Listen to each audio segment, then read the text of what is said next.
So the Tamron 28-75 was a huge hit for the company, and pretty much every A7 III owner I know owns that lens. But now Tamron just released their new 17-28mm f2.8 lens, and I already knew it was gonna be a beast on full frame cameras, but I was kind of curious how it performed on my a6400.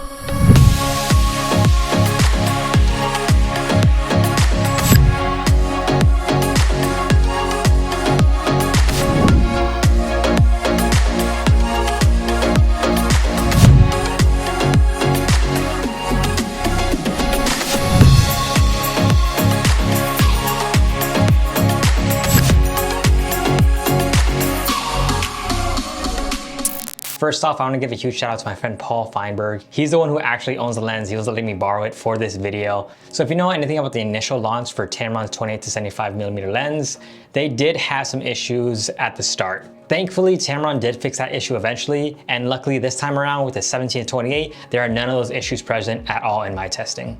Autofocus just works, and it works extremely well. If you just let the camera use face detection by itself and track the subject on its own, it does an extremely great job. Even all the way zoomed out at 17mm, it's able to track the subject for a good distance considering how wide the lens is. But if you do enable the a6300's real-time tracking, you're actually able to lock on and follow a subject for a much greater distance than you are with just the regular face detection autofocus. And this is true both zoomed in all the way at 28 and zoomed all the way out at 17mm. So I'd say autofocus performance on this lens is pretty much identical to the Tamron 28-75. You're not gonna have any issues here. And throughout all the autofocus tests that me and Paul did with this lens, I didn't hear any noise coming from it at all. So if you did happen to use this lens for a YouTube setup or interviews for whatever reason, you don't have to worry about autofocus noise coming into your video and causing any issues. The build quality of the 17-28 is pretty much identical to the 28-75.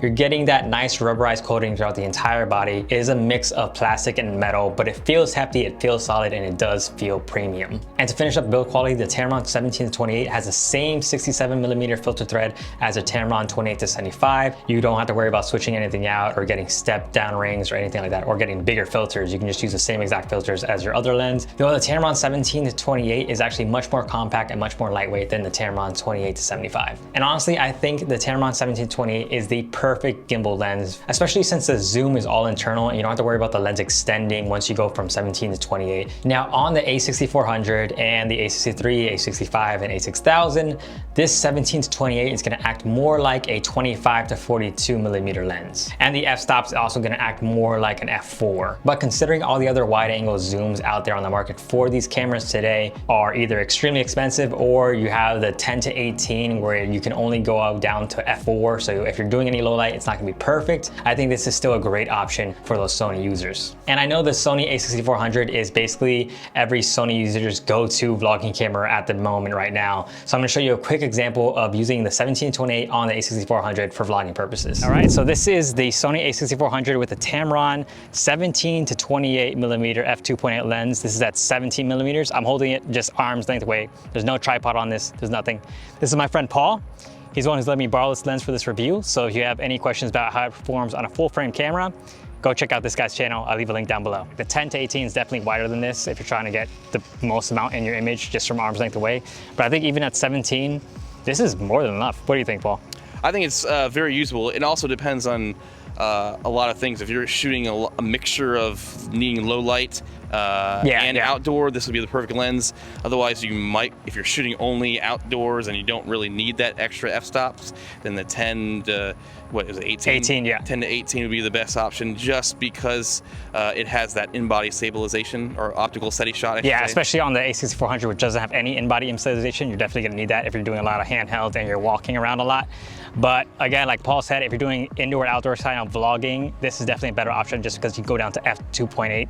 And right now we're at f2.8. So if Paul looks a little out of focus, that's just because it's trying to focus on me only. There's Paul.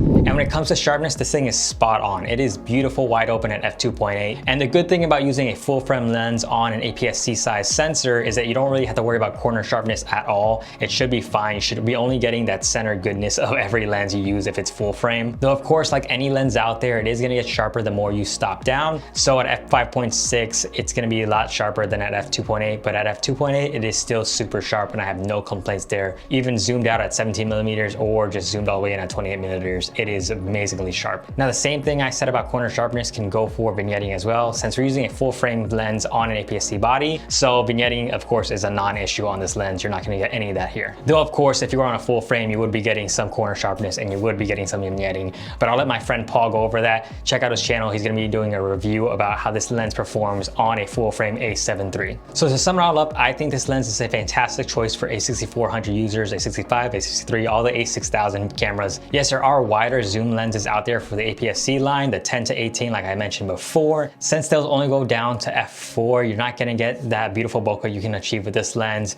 You're not gonna be able to get that low light performance. And I think for most people, 25 millimeters is wide enough. That vlogging example can clearly show you that it's definitely wide enough. My arms are not that long. And I'd recommend people picking up the Tamron 17-28 over other wide angle zooms for your APS-C cameras, just because it's full frame glass. And I think it's always better to invest in full frame glass that you can use if you ever decide to switch over and go full frame one day. And later on, you can pick up the Tamron 28-75 if you don't already own it for your APS-C camera. And this will be a perfect combo, so you have a good zoom range from 25 to, I don't know, like 100 and something with the 75 on that one. But if you have any reason why you think the Tamron 17-28 is not a perfect lens for the Sony APS-C line, or if you're thinking that you're absolutely gonna buy this lens, let me know if you bought it, let me know if you're using it, let me know how you're liking it so far. And if you found this video helpful, please consider subscribing. It really means a lot to me. I really appreciate it. But as always, stay sexy, and I'll see you sometime.